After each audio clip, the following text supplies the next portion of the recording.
ഹരി ഓം. ദശക 21, ശ്ലോകം 12.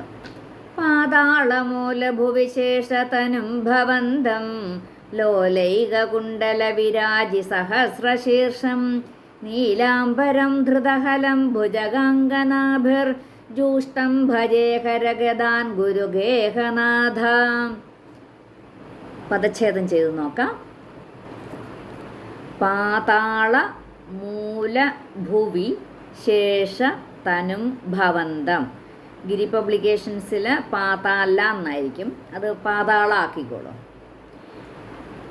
പാതാള മൂലഭുവി ശേഷ തനും ഭവന്തം ലോല ഏക ലോലൈക ലോലൈക കുണ്ടല വിരാജി സഹസ്ര ശീർഷം ലോലൈക കുണ്ടല വിരാജി സഹസ്ര ശീർഷം നീല അംബരം ധൃതഹലം ഭുജഗ അംഗ നാഭിഹി. നീലാംബരം ധൃതഹലം ഭുജഗാംഗനാഭിർ ജൂഷ്ടം ഭജേ ഹരഗദാൻ ഗുരുഗേഹനാഥ. അതുപോലെ ജൂഷ്ടം ഗിരി പബ്ലിക്കേഷൻസിൽ ജുഷ്ടമാണ്. അത് ഈ ദേവസ്വം ഗുരുവായൂർ ദേവസ്വത്തെ പുസ്തകത്തിൽ ജൂഷ്ടമാണ്. അതുകൊണ്ട് നമുക്ക് ജൂഷ്ടം എന്നാക്കാം. ജൂഷ്ടം ഭജേ ഹരഗദാൻ ഗുരുഗേഹനാഥ.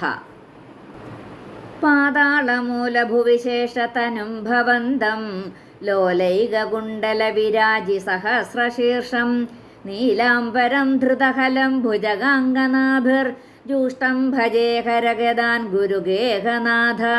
സർവത്ര ഗോവിന്ദ നാമ സങ്കീർത്തനം. ഗോവിന്ദ ഗോവിന്ദ. ശ്ലോകം 12 അന്വയവും അർത്ഥവും നോക്കാം. ഇപ്പം ശ്ലോകം 11 നമ്മൾ ആ നഭോമണ്ഡലത്തെക്കുറിച്ച് പ്രസ്താവിച്ചു. ഇപ്പം ഇനി ഈ ശ്ലോകം 12 ഏറ്റവും താഴെയുള്ള പാതാളത്തെ പറ്റിയാണ് പറയുന്നത്. പാതാളമൂലഭുവി, പാതാളത്തിൻ്റെ അടിത്തട്ടിൽ, ഏറ്റവും അടിത്തട്ടിൽ, പാതാള മൂലഭുവി, പാതാളത്തിൻ്റെ ഏറ്റവും അടിത്തട്ടിൽ ലോലൈക ലോലൈക കുണ്ടല വിരാജി സഹസ്രശീർഷം. ലോലൈക കുണ്ടല എന്ന് വെച്ചാൽ കിടന്നിങ്ങനെ ആടിക്കളിക്കുന്ന ഒരേ ഒരു കുണ്ടലം കൊണ്ട്, ലോല അതാണ് ലോല ഏക കുണ്ടലം, ഒരു കുണ്ടലം, ലോല ഏക കുണ്ടല വിരാജി സഹസ്രശീർഷം. അപ്പം കിടന്നാടിക്കളിക്കുന്ന ഒരേ ഒരു കുണ്ടലം കൊണ്ട് നന്നായി വിളങ്ങുന്ന 1000 ഭണങ്ങളുള്ളവനും.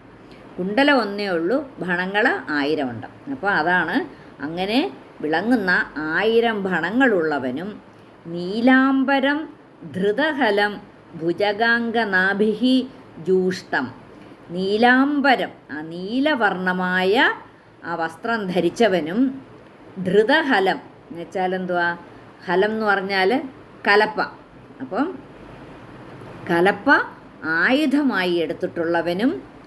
ഭുജഗാംഗനാഭിഹി, നാഗസ്ത്രീകളാൽ ജൂഷ്ടം പരിസേവിതനുമായ. അപ്പം നീലവർണമായ വസ്ത്രം ധരിച്ചവനും ആ കലപ്പ ആയുധമായി എടുത്തിട്ടുള്ളവനും. കലപ്പ എന്നുള്ളതിന് ഹലം, അതാണ് ഹലം എന്ന് പറയുന്നത്. കലപ്പ ആയുധമായി എടുത്തിട്ടുള്ളവനും നാഗസ്ത്രീകളാൽ പരിസേവിതനുമായ ശേഷതനും ഭവന്തം ഭജേ. ആദിശേഷൻ്റെ രൂപത്തിലുള്ള അങ്ങയെ ഞാൻ ഭജിച്ചുകൊള്ളുന്നു. ഗുരുഗേഹനാഥ ഗദാൻഹര. അല്ലയോ ഗുരുവായൂരപ്പ, എൻ്റെ രോഗങ്ങളെ ശമിപ്പിക്കണമേ. ഇപ്പോൾ പാതാള ലോകത്തിൻ്റെ ഏറ്റവും അടിത്തട്ടിൽ സദാ ഇളകിക്കൊണ്ടിരിക്കുന്ന ഏകകുണ്ടലം കൊണ്ട് ശോഭിക്കുന്ന 1000 ഭണങ്ങളോടുകൂടി നീലപ്പട്ടുവസ്ത്രം ധരിച്ച് കയ്യിൽ കലപ്പയും പിടിച്ച് നാഗവനിതകളാൽ ചുറ്റപ്പെട്ടിരിക്കുന്ന ആദിശേഷ സ്വരൂപിയായ അങ്ങയെ ഞാൻ ഭജിക്കുന്നു. അങ്ങനെയുള്ളതെല്ലാമായ അല്ലയോ ഗുരുവായൂരപ്പ, അങ്ങ് എൻ്റെ രോഗങ്ങളെ അകറ്റിത്തന്നാലും അകറ്റിക്കളഞ്ഞാലും. ഇങ്ങനെ നമ്മൾ ആ ജഗത്തിൻ്റെ ആ പ്രധാന വിഭാഗങ്ങളും പിന്നെ അവയിൽ ഓരോന്നിലും ഏതേത് രൂപത്തിൽ ഉപാസിച്ചു പോരുന്നു എന്നുള്ളതും ഈ ദശകത്തിൽ നമ്മളൊരുവിധം പ്രസ്താവിച്ചു. അപ്പോൾ ഭട്ടതിരിപ്പാടിൻ്റെ രോഗങ്ങൾ അകറ്റാൻ വേണ്ടിയിട്ട് ഭട്ടതിരിപ്പാട് പ്രാർത്ഥിക്കുന്ന പോലെ നമുക്കും ഭഗവാനോട് പ്രാർത്ഥിക്കാം, നമ്മുടെ രോഗങ്ങളും അകറ്റിത്തരയണമേ. പാതാളമൂലഭുവിശേഷതനും ഭവന്തം ലോലൈകകുണ്ടലവിരാജി സഹസ്രശീർഷം നീലാംബരം ധൃതകലം ഭുജഗാംഗനാഭിർജൂഷ്ടം ഭജേ ഹരഗദാൻ ഗുരുഗേഹനാഥ.